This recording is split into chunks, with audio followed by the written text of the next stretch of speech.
New Zealand के खिलाफ दूसरे T20 मैच में भी पाकिस्तान को शदीद मुश्किलात का सामना है। 50 रन पर पाकिस्तान के 3 खिलाड़ी आउट हो गए हैं। पाकिस्तानी ओपनर हसन नवाज 0 और मोहम्मद हारिस सिर्फ 11 रन बनाने के बाद पवेलियन लौट गए। इरफान नियाजी भी सिर्फ 11 रन बना सके। डुनीडन में बारिश के बायस मैच को 15 ओवर्स तक महदूद कर दिया गया है।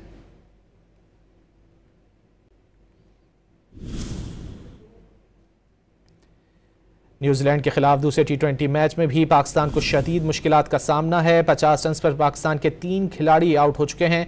पाकिस्तानी ओपनर हसन नवाज 0 और मोहम्मद हारिस सिर्फ 11 रन बनाने के बाद पवेलियन लौट गए हैं, जबकि इरफान नियाजी भी सिर्फ 11 रन बना सके। डुनीडन में बारिश के बायस मैच को 15 ओवर्स तक महदूद कर दिया गया है। न्यूजीलैंड के खिलाफ दूसरे T20 मैच में भी पाकिस्तान को शदीद मुश्किलात का सामना है। 50 रन पर पाकिस्तान के 3 खिलाड़ी आउट हो गए हैं। पाकिस्तानी ओपनर हसन नवाज 0 और मोहम्मद हारिस सिर्फ 11 रन बनाने के बाद पवेलियन लौट गए। इरफान नियाजी भी सिर्फ 11 रन बना सके। डुनीडन में बारिश के बायस मैच को 15 ओवर्स तक महदूद कर दिया गया है।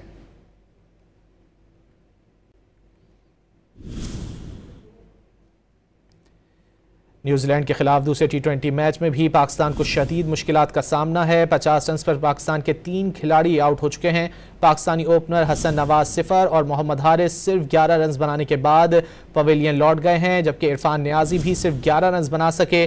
डुनीडन में बारिश के बायस मैच को 15 ओवर्स तक महदूद कर दिया गया है।